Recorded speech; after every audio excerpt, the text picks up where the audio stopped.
Hello there, ladies and gentlemen. This is TweaK here. How you guys doing? So today, I would like to quickly just have like a little chat about the hideout. I've been getting a lot of questions recently on, do you think the hideout is worth it? Should I be leveling my hideout? Should I be keeping this? Should I be keeping that? What do you think of the Bitcoin farm? Is the Bitcoin farm worth it? And I'm going to try and cover all of that stuff today. But first, lads, I've got a quick little tidbit for you guys. So this is like a little tip for myself because I've been getting asked this a lot as well. How do you keep your stash organized? One very, very simple trick. All you do is you leave the top part of your stash open. And then once you get out of a raid, you dump everything up there. You sell what you don't want. You organize what you want to keep after that. Easy peasy. I keep getting asked that. It's a very simple thing. Leave some open space at the top of your stash and you're off to go. You're Gucci to go. And then you put stuff into your scav junk box that you want to keep for barters, and then like, you know, your meds and your surgery kits and all that kind of jazz. So there you go. So let's get into the hideout. Let's have a little chat about this because I've been thinking about this a little bit recently, and I feel like there is no like correct answer. Is the hideout worth it? Yes, it is, and no, it's not. Right? Because you have to think about all the different people who play this game. You have your, you know, your relatively casual players, and then you have like your mid-tier players who, you know, who play, you know, fairly often, and then you have like the super sweatlord nerd streamers like, you know, me and all the other guys, all the other EFT streamers. So the hideout, is it fun and rewarding to level up? Yeah, for certain things. It's very exciting, you know, finally getting the scav case unlocked and the Bitcoin farm and all that kind of stuff, you know, and the air filtering unit. It's all very exciting and it's very rewarding, but it's also something to also grind towards. So the hideout, I feel like the very end of it is like very expensive to upgrade. Like your Bitcoin farm is incredibly expensive, and some of the other things are very expensive too. There's a lot of really expensive parts that you need to actually complete it. But to me, in my opinion, I think the hideout is completely worth it. Now, the reason why I think it's worth it, is probably a weird reason, but it's a really nice money sink. It takes a lot of money out of the game. So for the booze generator, if you're not finding all these ingredients in raid for the Fierce Hatchling Moonshine, that's going to cost you a lot of money to buy off the flea market. Also, when you look at the scav case, even if you're only doing the 70k one, that's 70k coming out of the game every 2 hours and 15 minutes. If you're doing the lucky, you know, or the Fierce Hatchling Moonshine, it's about 250k every 4 hours and 30 minutes or something like that. And then, you know, the bottom one is only 100 rubles, 58 minutes. I'd love to make a video on this, but I'd need so much information to actually be able to put together like a meaningful list of rewards that you can get from this. Speaking of rewards, let's see what we got. Fuel conditioner and M1A. Yeah, okay, yeah. So the usual crap. So yeah, I like the fact that it's a money sink. I also love the fact that we can just use the shooting range to just test out our guns without having to go into like offline raids. That used to be so annoying before. The intelligence center is absolutely fantastic for people that like to do scav runs a lot. That 35% cooldown on your scav runs is huge. Also get faster insurance return times. You get less of a flea market commission, and quest money reward boost is 15%. Now, you're probably going to be finished most of your tasks by the time you get to this. I was anyway. Maybe you'll get through your intelligence center a little bit faster than I will. I didn't actually upgrade my hideout at all for like, God, I want to say like 3 or 4 days into the wipe. I didn't really use my hideout at all. But the scav cooldown timer is pretty huge. And the insurance return and the flea market commission, that is going to save you so much money over time. I'm talking like, if we're looking at a point where this wipe lasts for 6 months again, which I don't think it will, but we'll see. I feel like they're going to be adding a lot of content that's going to keep us occupied during this wipe, but we'll see. I feel like these couple of things here alone are going to save you a lot of money. Like the insurance time return is really nice, but mainly that flea market commission, that is saving you a ton of money over time. Now, same thing with the Bitcoin farm. This is like the most controversial thing because right now, if you farmed 0 graphics cards yourself, graphics cards are about 200k right now. So you're looking at 10 million rubles of an investment to get all 50 of the graphics cards in there. If you were to just buy them at average, 50 graphics cards from the flea market for 200k each. But again, you're looking at getting 3 Bitcoins a day. Their price is around 115 to 120k. So you're looking at around like, I think somebody told me the other day, you're looking at like, it was like 50 some odd days to make that 10 mil back if you're collecting your 3 Bitcoins a day. You can actually collect more than 3 Bitcoins per day. You know, depending on what hours you're up and what times you're waking up at or whatever, if you want to be super sweaty about it. I was thinking about this. I was thinking about just pulling out all my graphics cards and then just selling them. But I don't know. I think once you've invested in it and you just want to be patient with it, it will pay itself back over time. But like, is it worth it? Considering how much it costs to build and then, you know, you have to add in the graphics cards. I feel like to your average player that can't log in every day or doesn't play every day, I would probably lean more towards no. Especially with the price of Bitcoins dropping now, I would probably lean more towards it's not really super worth it. Is it fun?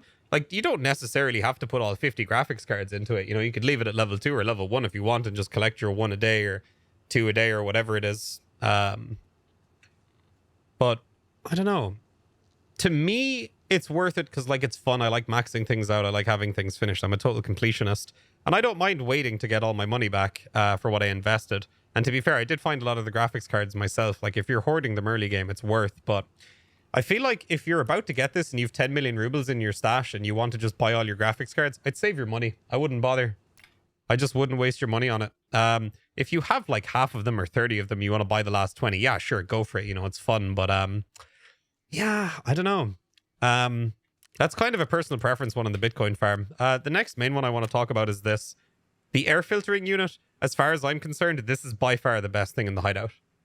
This 40% increase to your physical soft skills is unbelievably huge. I'm already like almost level 26 endurance. I feel like last patch I was barely even near that level. I was maybe like 30 or 35 or something like that. So I think it might have been increased a little bit this patch. But this air filtering unit is great for leveling strength, endurance, which are two of the most important soft skills in the game, in my opinion. So keeping this thing supplied, it does cost a bit of money. These cost about 200k, and they run out every 60 hours. So, you know, again, it's another money thing. It's about 600k every couple of days you log in if you want to retain this bonus. Now, could I be clever about it and every time I log off the game, take out my air filters when I'm not using it or when I'm not playing? Of course I could, but I'm lazy and I don't do that. Or I just keep forgetting. But if you want to be more money conscious when you're not using this, you can just... Oh, you can't actually remove them. Oh, never mind. Once they're in for good. Ah, that's clever. Because you can't just turn off your generator because then your Bitcoin farm won't do anything. Never mind. Oh, okay. Well, there you go. That's a good money sink anyway. You know, you have to make an investment. And hey, that's what it costs and that's what you got to deal with, you know? Yeah, booze generator. The booze generator is basically only there for the scav case right now. I'm going to take a wild guess and say they're going to do a lot more with the booze generator soon. And then obviously the water collector for the production of purified water. Which is also a requirement for the, you know, the hatchling moonshine. We've already seen them add and change a couple of things with the lavatory. So I would not be surprised if we could see, if we start seeing other changes being made to the hideout every couple of weeks or something like that, like new things being added or things being changed about it. The lavatory, a lot of people were doing the magazine case trade. I know that for sure. And the hoses too. People were doing that a lot because they were collecting like a lot of these items. The insulating tape is for the thick, or not the thick, the sick case. And then wires and like silicone tubes, and everybody was collecting them en masse. So like that's part of the reason why a lot of the corrugated hoses started dropping in price. Was because tons of people had so many of these materials on hand, and then all of a sudden the market got completely flooded. And then you have the workbench, obviously one of the best things they've added this patch. Somebody told me the other day they added M995 to this as well, which they did for one OFZ and one Eagle gunpowder. For 120 rounds, it takes 2.5 hours to complete. I'll probably never bother with that, but the option is there if you like to craft stuff in your hideout. So yeah, the workbench is obviously worth it. The edit weapon presets is amazing. Absolutely great. I use it pretty much every single day. The med station, I know people who do like to craft their own meds from this. Me, personally, I don't bother. Although this 7 Propitol one seems pretty worth for the 5 pile of meds, ibuprofens, and a golden star. And then we have the library, which gives you your... all of your soft skills that are non-physical. It gives you, like, the practical soft skills. It gives you 30% bonus XP, and then you get additional 15% experience. I think that's just for your PMC.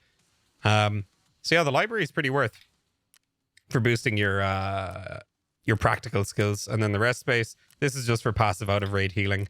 But the thing is with the hideout though, like, you have to upgrade everything to get everything finished. I mean, as far as I remember, when I was going through it, I sort of had to upgrade everything before I could unlock certain things. Everything was kind of locked behind each other, you know? But for all of the new people that are coming to Tarkov, and potentially, like, you know, maybe even people who are maybe watching this next wipe, whether this is relevant or not, this video, I think that at the start of the wipe, I think economically you're much better collecting all of the items that people want for the hideout. If you're willing to wait a couple of weeks and you collect all of these materials in the first week and then just sell them en masse, just whenever you can, just sell them for as much as they're going for on the flea market, you will put yourself in a much better position financially for like a lot of the wipe, instead of just dumping all of your money like I did. After the first couple of days, I spent pretty much all of my money leveling up my hideout. But to the people that aren't streamers, you know, that, you know, don't, you know, like, it doesn't really matter to you whether you actually get this or not, you know, in the first week or two of the wipe, I would definitely say hold on to those items and just sell them when you get them. And then after a couple of weeks, when all the prices drop down tenfold, definitely start upgrading it then. But I do think that maxing out the hideout is worth it to most players. There's a lot of people that won't benefit from everything in the hideout, but there's also, like, they're nice bonuses. If you can afford it, they're definitely really nice bonuses. As I said, the air filter is probably my favorite thing. The library is great too. Obviously, the scav junk box is fun for all you gambling fanatics out there. It's kind of like a little CSGO case opening minigame that you can do every 4.5 hours when you put the moonshine in. You don't even have to do the moonshine. You can do the other tiers of it as well. And I mean, people have gotten red key cards out of them. I've gotten a couple of keys that are worth a couple of mil out of them too. Is it consistently good loot? Not really. Do I have statistics to prove, you know, whether you can profit or not from it every time or not? You know, no, I don't. I do want to make a video on that, but it's going to be hard to collect all the information that I need for it. But yeah, is the hideout worth it? I think it is. I think there's a lot of really, really great stuff in here, and a lot of people use the hideout really well to make a lot of money. And practically, the hideout is just one of those things where, like, a lot of the barter items in the game that get thrown away as junk actually end up being useful to pick up and raid. It's a really good way to make these barter items actually have a great use in the game.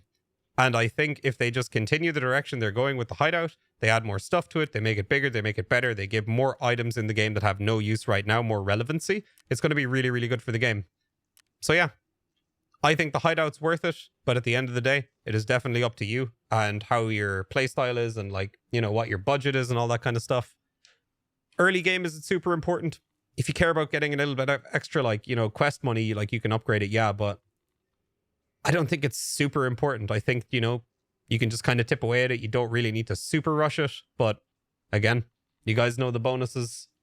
You can make that up. You can make up your minds yourselves on that one. So lads, that's about it. I'm going to leave it there. I know this video is kind of late. I should have posted this video much sooner. But yeah, if you guys have any ideas for any videos you would like to see in the future, let me know in a comment down below. If you guys enjoyed the video, give it a like. If you guys want to come see me play Tarkov live on Twitch, link is in the description, twitch.tv/TweaK. And guys, we're getting very close to 20,000 subs on YouTube. If you could please hit that subscribe button, I would very, very much appreciate it. And so would show. So lads, hope you enjoyed the video. I will catch you guys on the next one. Peace out, my dudes.